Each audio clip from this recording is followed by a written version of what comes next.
ഞങ്ങൾ പൂർണ്ണ തൃപ്തരല്ല. 24 പ്രതികളുള്ളതിൽ 14 പേര് കുറ്റക്കാരാണെന്ന് കോടതി പറഞ്ഞത് സന്തോഷമുണ്ട്. അവർ ശിക്ഷിക്കപ്പെടേണ്ടതാണ്. അവരുടെ കൂടെ തന്നെ ഈ 10 പേരും ഒരു കൂടെ തന്നെ ഉൾപ്പെടേണ്ട ആൾക്കാരാണ്. അവരെ വെറുതെ വിടുന്നു എന്നുള്ളതിൽ ഇത്രയും നിയമ പോരാട്ടം നടത്തിയിട്ട് 10 പേരെ ഒഴിവാക്കുന്നതിൽ സങ്കടമുണ്ട്. അതിന് മുന്നോട്ട് പോകാൻ, അതിനെതിരെ അപ്പീലുമായി പോകാൻ തന്നെയാണ് തീരുമാനം. ഹൈക്കോടതിയിൽ അപ്പീൽ കൊടുക്കാൻ തന്നെയാണ് തീരുമാനം. അതെ. ഈ കുറ്റക്കാരാണെന്ന് കുറിച്ചവർക്ക് പരമാവധി ശിക്ഷ ലഭിക്കുമെന്ന് തന്നെയാണ് പ്രതീക്ഷ. അവർക്ക് പരമാവധി ശിക്ഷ ലഭിക്കുന്ന നല്ല പ്രതീക്ഷയുണ്ട്. കോടതിയോട് നന്ദി പറയുകയാണ് ഈ ഒരു അവസരത്തിൽ. പക്ഷെ എന്നാലും അവരുടെ കൂടെ തന്നെ ഉൾപ്പെടേണ്ടവരാണ് ഈ 10 പേരും. അതിനെതിരെ നല്ല എവിഡൻസ് നമ്മൾ കോടതിയിൽ കൊടുത്തിട്ടുണ്ട്. പക്ഷെ എന്തെന്നറിയില്ല 10 പേരെ ഒഴിവാക്കിയത്. അതിനെതിരെ പോരാടാൻ തന്നെയാണ് തീരുമാനം. രാഷ്ട്രീയ കൊലപാതകം തന്നെയാണെന്ന് തെളിഞ്ഞിരിക്കുകയാണല്ലേ? അതെ.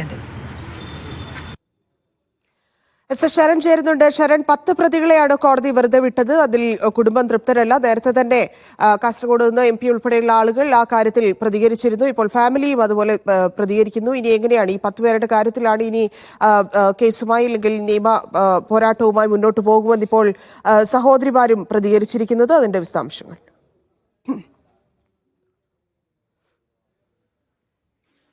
പെരിയ മുൻ ലോക്കൽ സെക്രട്ടറി ബാലകൃഷ്ണൻ അടക്കമുള്ള പ്രതികളെയാണ് വെറുതെ വിട്ടിരിക്കുന്നത്. സ്വാഭാവികമായിട്ടും അതിലാണ് ഇപ്പോൾ ഈ കുടുംബത്തിന്റെ ഭാഗത്ത് നിന്ന് പ്രതിഷേധമുണ്ടാകുന്നവർ അപ്പീലിന് പോകുമെന്നുള്ളതാണ് അറിയിച്ചിരിക്കുന്നത്. പക്ഷേ നമുക്ക് ഇതിൽ ഏറ്റവും പ്രധാനമായും കാണേണ്ടത്, നേരത്തെ 5 നേതാക്കളെ നമ്മൾ പലപ്പോഴായി തന്നെ സൂചിപ്പിച്ചിരുന്നതാണ്. അതിൽ ഒരാൾ ഒഴികെ 4 പേരും കുറ്റക്കാരാണെന്നുള്ളത് വിധിച്ചിരിക്കുന്നു എന്നുള്ളതാണ്. ഇനി നമ്മൾ ഈ കൊലപാതകത്തിൽ നേരിട്ട് പങ്കെടുത്ത, അതായത് ഇരുമ്പ് ദണ്ട് കൊണ്ടും വടിവാൾ കൊണ്ടും ഒക്കെ കൃപേഷിനെയും ശരത്ലാലിനെയും ആക്രമിക്കുകയും അങ്ങനെ കൃപേഷിന്റെ തല 2ആയി പിളർന്നു എന്നുള്ളതാണ് പോസ്റ്റ്മോർട്ടം റിപ്പോർട്ടിൽ ഉണ്ടായിരുന്നത്. ശരത്ലാലിന്റെ ശരീരത്തിൽ 20 പരിക്കുകളാണ് ഉണ്ടായിരുന്നത്. അതിൽ 15ഉം വടിവാള് കൊണ്ട് വെട്ടിയത് ആണ് എന്നുള്ളത് പോസ്റ്റ്മോർട്ടം റിപ്പോർട്ടിൽ ഉണ്ടായിരുന്നതാണ്. ഇതിൽ തന്നെ 1 മുതൽ 8 പ്രതികൾ, അതായത് അത്തരത്തിൽ ഈ 2 പേരെയും ആക്രമിച്ച മുഴുവൻ പ്രതികളും കുറ്റക്കാരാണെന്ന് എറണാകുളം CBI കോടതി കണ്ടെത്തിയിരിക്കുന്നു എന്നുള്ളതാണ്. 1-ാം പ്രതിയായ പീതാംബരനും 5-ാം പ്രതിയായ ഗിജിനും ചേർന്നാണ് ഈ പദ്ധതി ആസൂത്രണം ചെയ്തിരുന്നത്. അതാണ് പിന്നീട് മറ്റ് പ്രതികൾക്ക് കൃത്യമായി തന്നെ പറഞ്ഞു കൊടുത്തത് ആര്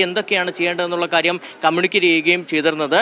അതിൽ ഈ 2-ാം പ്രതിയായ സജി ജോർജ് ആണെങ്കിലും 3-ാം പ്രതിയായ സുരേഷ്, 4-ാം പ്രതിയായ അനിൽകുമാർ, 6-ാം പ്രതിയായ ശ്രീരാഗ്, 7-ാം പ്രതിയായ അശ്വിൻ, 8-ാം പ്രതിയായ സുബീഷ്, ഈ 8 പേരും കുറ്റക്കാരാണെന്ന് കണ്ടെത്തിയിരിക്കുന്നു എന്നുള്ളതാണ് പ്രധാനം. ഇതിൽ തന്നെ 3 പേരാണ് വടിവാൾ കൊണ്ട് ഇരുവരെയും ആക്രമിച്ചിരുന്നത്. 3-ാം പ്രതിയായ സുരേഷും 7-ാം പ്രതിയായ അശ്വിനും